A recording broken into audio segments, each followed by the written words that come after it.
Hello, welcome to my bookshelf, and today I will be discussing with you Shutter Island by Dennis Lehane, and I will also be discussing the 2010 Martin Scorsese film starring Leonardo DiCaprio. Now, just a little background about the story. This follows U.S. Marshal Teddy Daniels and his new partner Chuck as they investigate the disappearance of a patient on Shutter Island, and Shutter Island houses a psychiatric hospital. And also, this takes place in 1954, so this is definitely in a time gone by. The reason why I'm discussing the book and the movie together and I'm not doing them separately at all is because this movie is literally the perfect adaptation of this story. I don't think I've ever seen a movie adapted from a book that does it so well. And it honestly takes so many things directly from the book itself. It's very loyal. At the same time, there's obviously some changes made. It's pretty much impossible to make it exactly the same, but I think this is as close as you can get. Mainly, there's just some things that are taken out of the book to fit into the runtime of the movie, but honestly, there's only a few things that are taken out. Very minor things taken out from this book. Literally, 95% of the scenes in this book happen in the movie. It is that close of an adaptation, and on top of that, the dialogue is taken straight from the book.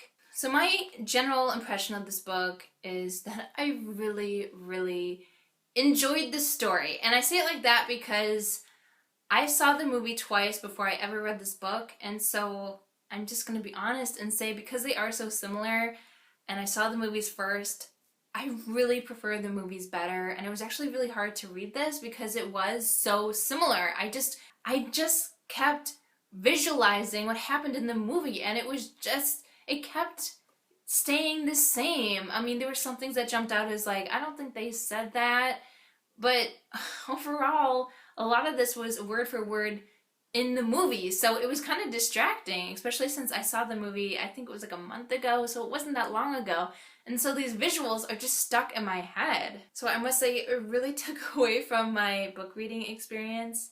And I guess I really wish that I had read the book first, but because of my prior experience with the movie, I would probably say that the book is a 3 if you've already seen the movie. But the book by itself is probably a 4 or 5 on its own merit. I honestly think that the movie is done so well that it's able to take this story and really just run with it in the visual medium in a way that you can't really in the book. So I feel like the things that normally would bring the book above the movie didn't really fit in this case. And I think also because the movie is just done so well and everything they took out were things that should be taken out. I really don't think the things that are in the book that aren't in the movie are really necessary things, and I honestly don't think that they help advance the plot along necessarily. I just think they kind of fill in some holes, like time-related holes, What did they do all day? Oh, they played poker with the orderlies. Obviously, that's something that they would probably do, but it's not something that we need to see on screen. The only change that I can really say without giving away any spoilers is just how the story opens. So, in the movie, we just start off with Teddy on this ferry to the island. In the book, we start off with a memory of Teddy's. Teddy's actually remembering back to his first experience on open water. And that was with his dad. His dad was a fisherman and his father loved water, but Teddy just never could. There was something about the water that really scared him. He talked about how it really made him feel so alone being out in the open water. It wasn't even necessarily that he was seasick, it was just the feeling that he got from being so far away from everyone and everything. So that's the only change that I can really think of that is not spoiler related. But there are some changes I want to talk about that are spoiler related. So here's your spoiler warning. If you have not read this book and if you have not seen this movie and you don't want to be spoiled, do not spoil yourself. If you haven't been exposed to this story, then you need to just go out and watch the movie. That's the easiest way. And in my opinion, the movie's better anyway, so just go for it. I kind of mentioned this scene a little bit before, but I want to kind of talk about the insight that it did bring into a character. So I mentioned how in the book they have this scene where Chuck and Teddy are playing poker with the orderlies. Now, I can see why this was taken out of the movie. Like I said, it's not really necessary to see it on screen. That being said, I do think that the poker scene brings up an interesting clue as to Chuck's real identity. So, It turns out, big plot twist, that Chuck is actually Dr. Sheehan. And Dr. Sheehan is the psychiatrist that Teddy has been seeing. Because, spoiler, Teddy is actually a patient. And he's been there for 2 years. This whole investigation is actually just this like staged play, if you will, to kind of feed into Teddy's delusions. And they're doing this in the hopes that it will somehow break him out of this cycle if he's able to actually like live it out for once. So Chuck pretends to be his partner. We do get a couple hints to his real identity in the book, one being this poker match. And it turns out that Chuck is amazing at poker. And I honestly think that this is because Chuck is a psychiatrist. His job is to really look at people and notice inconsistencies and to notice when things are just slightly off, slightly unusual. And I think he's really good against Teddy because he's his psychiatrist. He has been studying him for 2 years. He knows all of his mannerisms extremely well.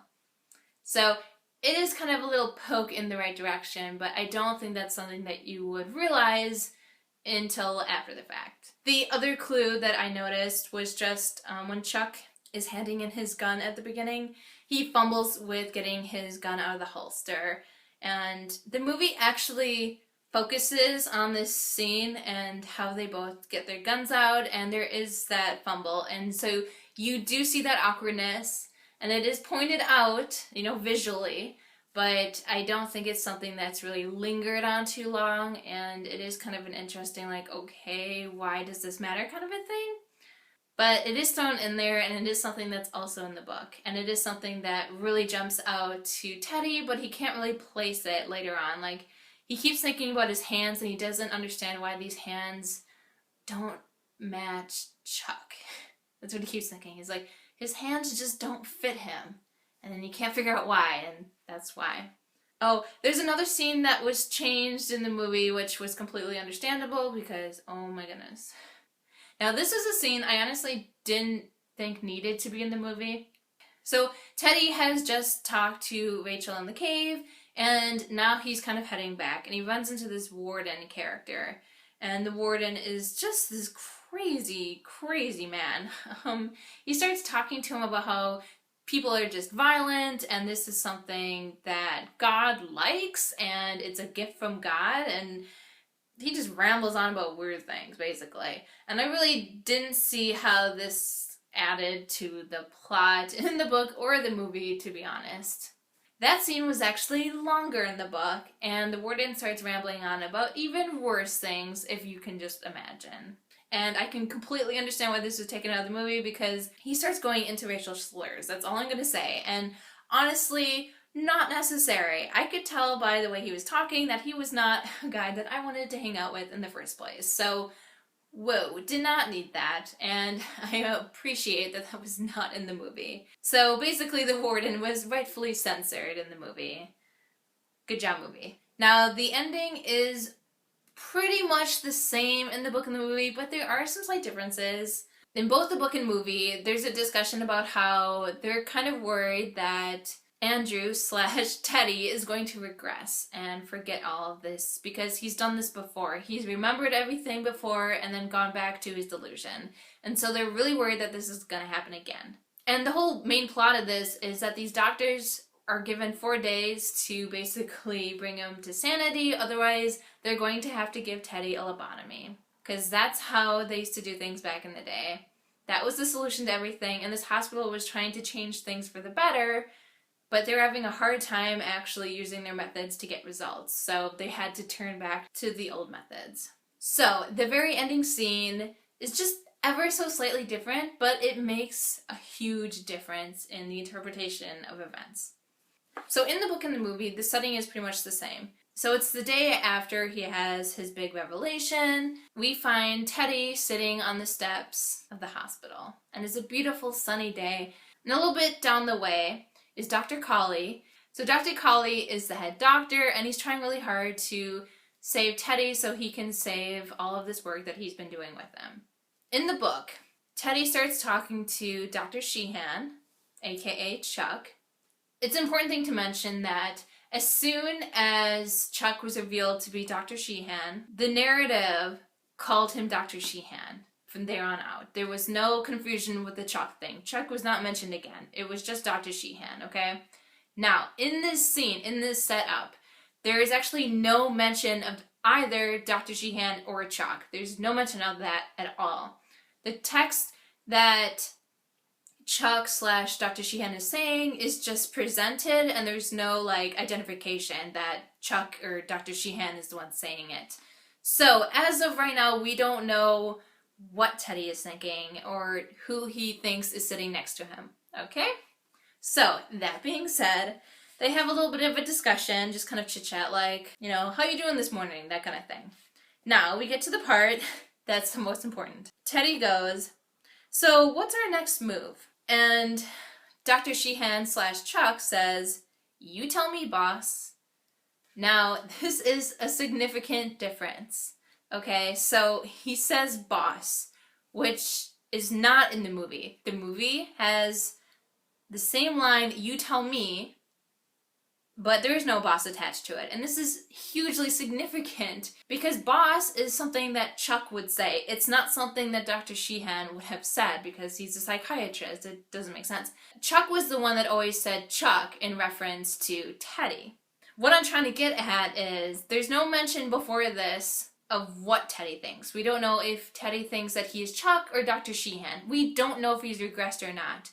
But the first indication that we get of anything is Chuck / Dr. Sheehan saying boss, which is definitely a trigger for him to think Chuck. And it works because the very next line we finally get the first mention of Chuck in this chapter. It's just the narrative. And he says he smiled at Chuck. And actually Chuck is used from here on out, and actually quite a bit, even though it's the last page. And it's kind of interesting because Teddy says, gotta find a way off of this rock.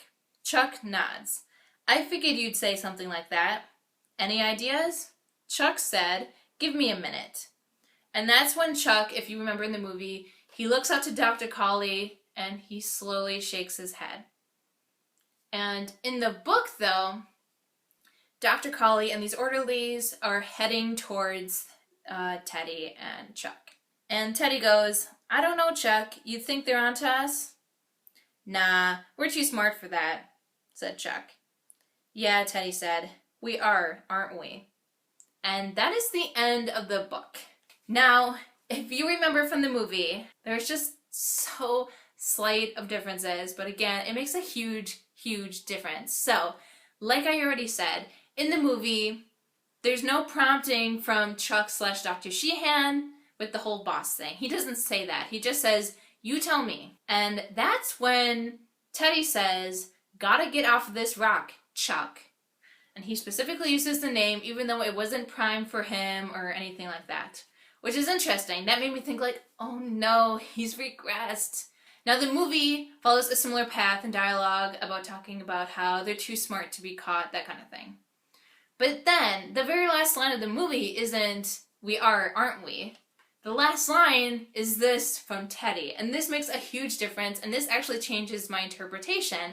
I don't actually assume that he's regressed because of this next line. So, Teddy says, you know, this place makes me wonder, what would be worse? To live as a monster or die as a good man? And then, Teddy gets up, ignores Chuck's yelling at him, like, Teddy, Teddy, and he heads towards Dr. Colley and these orderlies, and he walks off with them willingly to presumably get a lobotomy.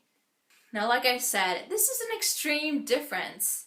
Teddy is willingly going along with this, and I think his last line is a key to why he is. I don't think that Teddy has regressed. I think that Teddy intentionally goes to get a lobotomy because he wants to die as a good man.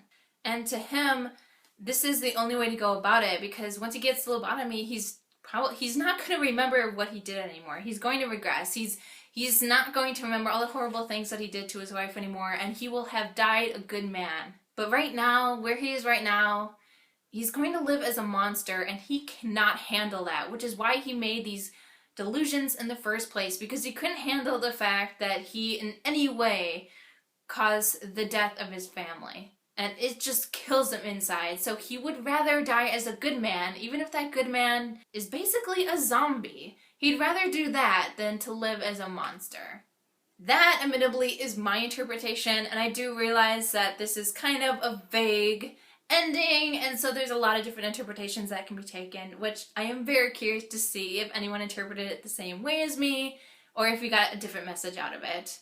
To me, it doesn't make sense for Teddy to have actually regressed, because why would he willingly go to get his lobotomy? So to me, it doesn't make sense for him to willingly go into this unless he hasn't actually regressed.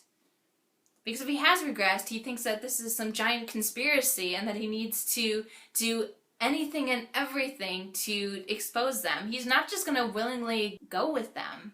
It just doesn't make any sense. At least to me. I could be missing some interpretation here, but that's what I took out of it. And honestly, I really like the movie's ending better, even though it is slightly different. And I especially didn't like that the book primed our main character to be regressed. I did not like that ending, and that kind of made me mad, especially since the movie's ending was so much better. At least to me, anyway. I like the fact that it's kind of open to interpretation, but I also really like that last line that they added. It's nowhere in the book, but I just think it really sums up the situation really, really well. Now again, it can be up for interpretation of what actually is going on in this whole movie, but like I said, this is kind of a book/movie review, and I think that's really all I have to say about it, because I love this story so much. There really isn't much I can say about it. I mean, it was great. I thought it was well paced, it was engaging, it was super interesting. And there's definitely a lot of insight into the mental health industry and what the best way to treat people is. There's a lot of really good lines in here about treating patients as human beings instead of just resorting to violence and lobotomies and basically torture to try to fix people, which obviously doesn't make any sense. I really liked the main doctor's line about, I have this crazy idea that we should treat them like human beings. That maybe that'll work better. I really, really like that mentality, and I appreciate that he fights really, really hard for this kind of thing to work. And I do find it interesting that at the end, he's basically failed, in the light of the world anyway. So it's really interesting. And as I'm sure you can tell by now, I love books that make me think and just really engage me on that intellectual level. So it was an excellent story and really an excellent movie, so I highly recommend that for sure. It's definitely a movie that I would rewatch, whereas the book, I had a hard time even reading actually, because I just kept imagining the movie in my head because it was so similar. I just kind of wanted to stop reading and just watch the movie, which is really depressing. So honestly, it's not a book that I'm going to reread. I would just rather watch the movie again because it's just that good. My revised rating of this book would be like 4 stars, and the movie would be an easy 5 stars. It's so good. It's an amazing adaptation, and it's just a really great story in and of itself. You don't need to have read the book beforehand. It's just a good movie just by itself. Okay, so those are my thoughts on Shutter Island. So thank you for watching this video, and until next time.